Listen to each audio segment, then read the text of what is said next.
नमस्कार, आप देख रहे हैं प्रभा साक्षी और मैं हूं आपके साथ रेणु तिवारी। आज हम बात करने जा रहे हैं सेम सेक्स मैरिज पर। इस विषय में हम विस्तार से बातचीत करेंगे। हमारे साथ हैं senior advocate Murari Tiwari ji. Sir, बहुत बहुत स्वागत है आपका प्रभा साक्षी में। सर, इस समय बहुत ज़्यादा एक मुद्दा गरमाया हुआ है, चारों तरफ उसकी चर्चा है, सुप्रीम कोर्ट में उसकी सुनवाई चल रही है सेम सेक्स मैरिज का। आप इस पर क्या कहेंगे? इस समय ये क्यों इतना ज़्यादा चर्चा में है? अभी तो ख़ास तौर से आपने सुना होगा कि एक हमारे यहाँ एक एडवोकेट की रिकमेंडेशन गई है जज बनने के लिए दिल्ली हाई कोर्ट में। तो ख़ास तौर से वो भी एक मुद्दा था, क्योंकि दो बार रिकमेंडेशन गई सुप्रीम कोर्ट से भारत सरकार को और अभी तक वो क्लियर नहीं हो रहा है। तो इस वजह से भी है। और इसके अलावा एक सेक्शन है सोसाइटी में जो इस फीलिंग को रखता है, वो चाहता है कि उनको रिकग्निशन मिले, उनको एक प्रोटेक्शन मिले, इस पर कोई लेजिस्लेशन आए या सुप्रीम कोर्ट से जजमेंट आए। तो ये सारी बातें हैं जो मुझे लगता है कि ये इस वजह से बहुत ज़रूरी हो गया है। सर, सेम सेक्स मैरिज को लेकर जिन्होंने कोर्ट में अपील की है, वो किस तरह की मांगे कर रहे हैं इस समय?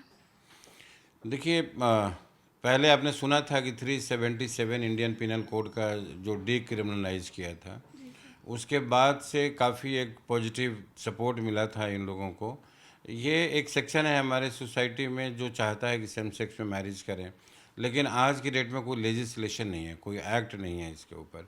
तो इसलिए वो चाहते हैं कि इस पर कोई कानून आए, ठोस कानून आए, जिससे उनको एक रिकग्निशन मिले। जैसे आप हिंदू मैरिज एक्ट में हस्बैंड वाइफ होते हैं, उन दोनों के राइट्स प्रोटेक्टेड होते हैं लेजिस्लेशन के माध्यम से, या जो मुस्लिम लॉ में भी जो हमारे लेजिस्लेशन है, उनकी मैरिज भी एक कॉन्ट्रैक्चुअल एक मैरिज ट्रीट की जाती है, उनको सारे अधिकार मिले हुए हैं जो जो उसमें तय होते हैं।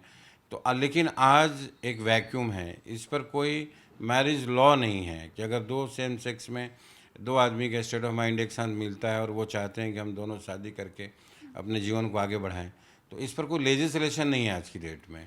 तो इसलिए वो चाहते हैं कि कोई ना कोई कानून बने इसके ऊपर। सर, जैसे किसी कानून को बनाने के लिए तो हमारे देश में विधायिका ही बनाती है, कार्यपालिका ही बनाती है, तो ये सुप्रीम कोर्ट से किस तरह का फेवर चाहते हैं ये पक्ष?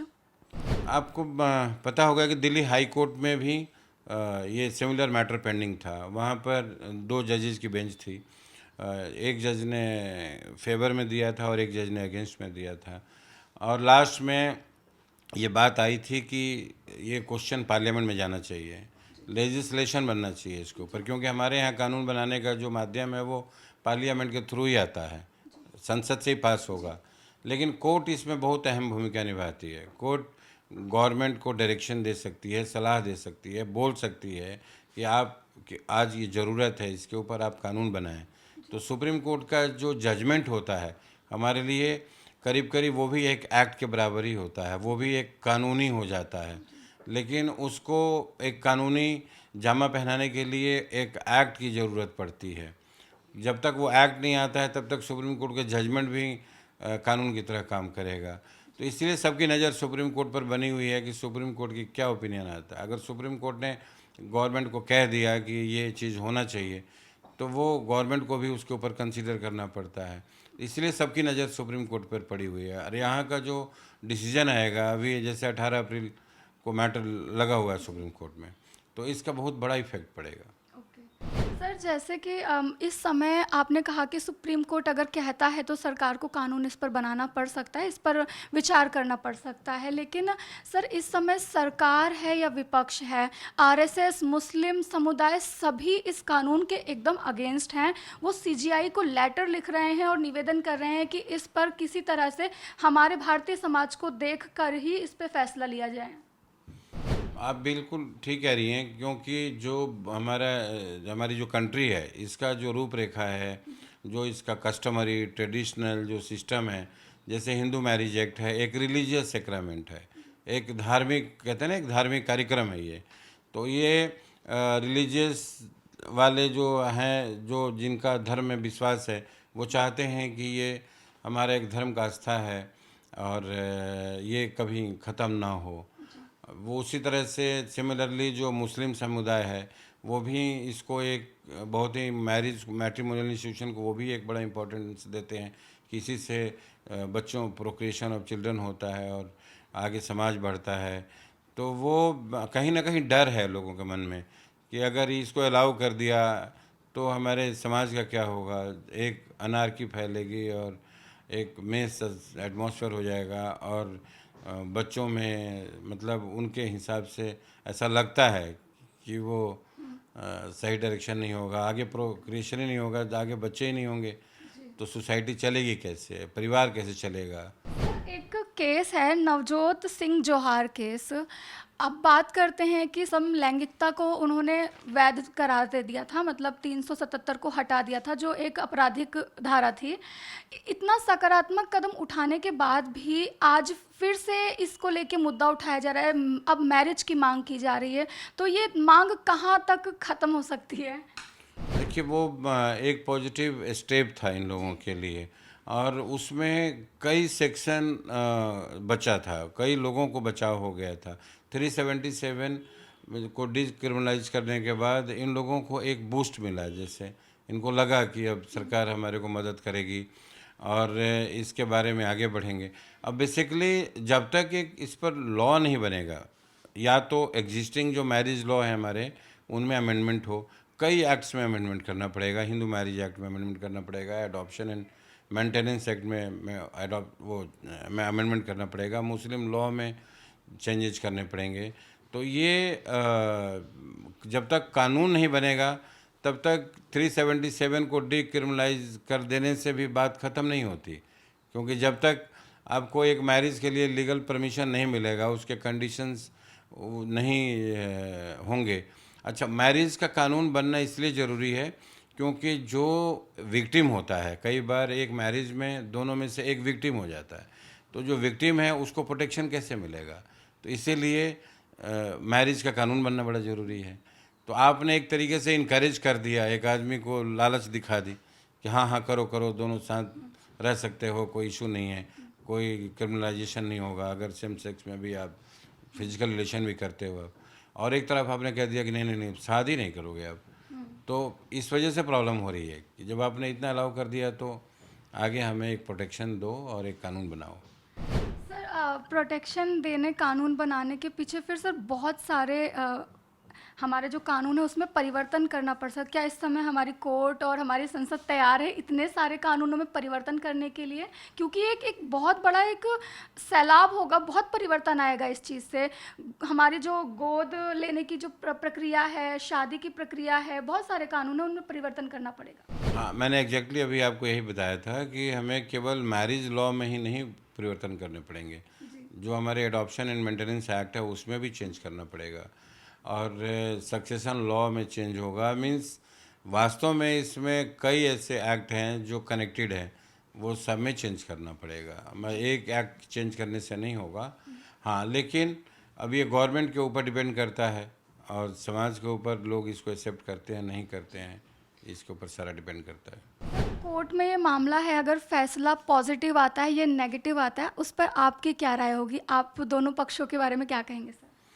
देखिए, दोनों की अपनी अपनी दलीलें हैं, और मैंने तो देखा है कि कुछ लोग ऐसे हैं जिनका स्टेट ऑफ माइंड ऐसा, बायोलॉजिकली उनको प्रॉब्लम है, उनका माइंडसेट ऐसा होता है, तो उन लोगों को देखने पर लगता है कि इनको कहीं ना कहीं सुरक्षा मिलनी चाहिए। But at the same time जो मेजॉरिटी है हमारी सोसाइटी की, वो उस तरह की नहीं है, तो कहीं ऐसा लगता है कि कहीं इसे, और जो नॉर्मल बच्चे हैं क्या उनमें किसी तरह का कोई उन वो मतलब उनका मार्ग कहते हैं भटक न जाए कहीं, या कहीं इस डायरेक्शन में चल पड़ें। क्योंकि आज तो एक डर है कहीं ना कहीं कि इस पे कोई कानून नहीं है, कोई प्रोटेक्शन नहीं है, तो इस वजह से एक रुके हुए भी हैं बच्चे, बहुत से ऐसे बच्चे हैं जो बॉर्डर लाइन पे खड़े हैं। तो वो कहीं कानून बन गया तो उनको एक लाइन मिल जाएगा और वो भागने की कोशिश करेंगे, क्योंकि हर आदमी नया नए नए कहते हैं ना, नए एक्सपेरिमेंट करना चाहता है सोसाइटी में। तो कहीं नए एक्सपेरिमेंट के चक्कर में हमारी सोसाइटी ना बिगड़ जाए कहीं, तो इसलिए जो डर भी है वो भी कुछ हद तक जायज़ है। सर, तो क्या ये कह सकते हैं कि इस समय ये जो केस है वो समाज बनाम व्यक्तिगत स्वतंत्रता के बीच फंसा हुआ है? देखिए, आर्टिकल 21 कॉन्स्टिट्यूशन ऑफ इंडिया हमें आज़ादी तो देता है, लेकिन सब्जेक्ट टू प्रिस्क्राइब लॉ भी देता है। तो आज की डेट में कोई ऐसा लॉ नहीं है जो प्रोटेक्ट करता है, कोई मैरिज का कोई लॉ नहीं है जो इनको प्रोटेक्ट करता है। तो आर्टिकल 21 में जो आज़ादी मिली हुई है हमें विद सर्टेन लिमिटेशंस मिली हुई है। मन तो बहुत करता है, बहुत कुछ करने को करता है, लेकिन आपको हर चीज़ करने नहीं दिया जाता है। तो वही सेम सिचुएशन है। एक तरफ आर्टिकल 21 की पर्सनल लिबर्टी अगर देखें तो ऐसा लगता है कि क्यों नहीं, इनको आज़ादी है हर चीज़ की। दूसरी तरफ कोई लेजिस्लेशन नहीं है। तो अल्टीमेटली जो वॉइस ऑफ द पीपल है, कंट्री के जो आवाज़ हैं, वो पार्लियामेंट है। जजमेंट आएगा तो अब इसमें क्या जजमेंट आता है ये भी बड़ा मैटर करता है, और इसी के आधार से पार्लियामेंट तो अपना कहते हैं ना फ्री है। सर, अब मैं थोड़ा सोसाइटी और सामाजिक आधार पर कुछ परिवर्तन की बात करना चाहूँगी आपसे। जैसे अमेरिका में भी लोकतंत्र है और एक महान लोकतंत्र कहा जाता है, भारत भी लोकतंत्र है। जब अमेरिका में इस कानून को बहाल कर दिया गया है, वहाँ पर लोग आराम से हर चीज़ें कर सकते हैं, शादी कर सकते हैं, लिव इन में रह सकते हैं, तो भारत में इस तरह की कंडीशन क्या है और इसके पीछे के क्या कारण हैं? क्या आने वाले समय में परिवर्तन हो सकता है? देखिए, दो देशों का एक साथ तुलना नहीं किया जा सकता है। उनके सोशल सेटअप अलग है और हमारे कंट्री के सोशल सेटअप अलग है। हमारे यहाँ जो मेजॉरिटी पॉपुलेशन है इंडिया की, वो हिंदू समाज है, जिसमें जो हिंदू मैरिज एक्ट है उसके अंदर ही ये एज ए रिलीजियस सेक्रामेंट माना गया इसको, कि एक धार्मिक कार्यक्रम है ये मैरिज। तो मैट्रिमोनियल इंस्टीट्यूशन को एक बहुत ही इम्पोर्टेंस दिया हुआ है। जो वहाँ मुझे लगता है कि मैट्रिमोनियल इंस्टीट्यूशन उनके लिए कोई बहुत मैटर नहीं करता है, उनके लिए तो एक कॉन्ट्रैक्ट की तरह है। लेकिन हमारे यहाँ तो पीढ़ी दर पीढ़ी 7 जन्मों तक का वादा करते हैं कि सेम स्पाउसेस, कई बार कहते हैं कि हम 7 जन्म तक हम ही पति पत्नी रहें। तो जो हमारा सोशल सेटअप है यहाँ का और जो रिलीजियस सेटअप है, जो यहाँ का वातावरण है, बिल्कुल ही अलग है। तो इन दोनों देशों का कोई तुलना करना ही बेकार है और कर ही नहीं सकते हम।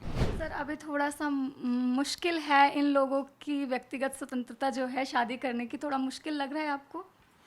देखिए, आज भी जो दो व्यक्ति रहना चाहते हैं एक साथ रहते हैं और उनको कोई मना नहीं है किसी तरह का। मुझे नहीं लगता हमारे कंट्री में कोई मना कर देगा अगर 2 महिलाएं एक साथ रह रही हैं कहीं और 2 पुरुष एक साथ रह रहे हैं।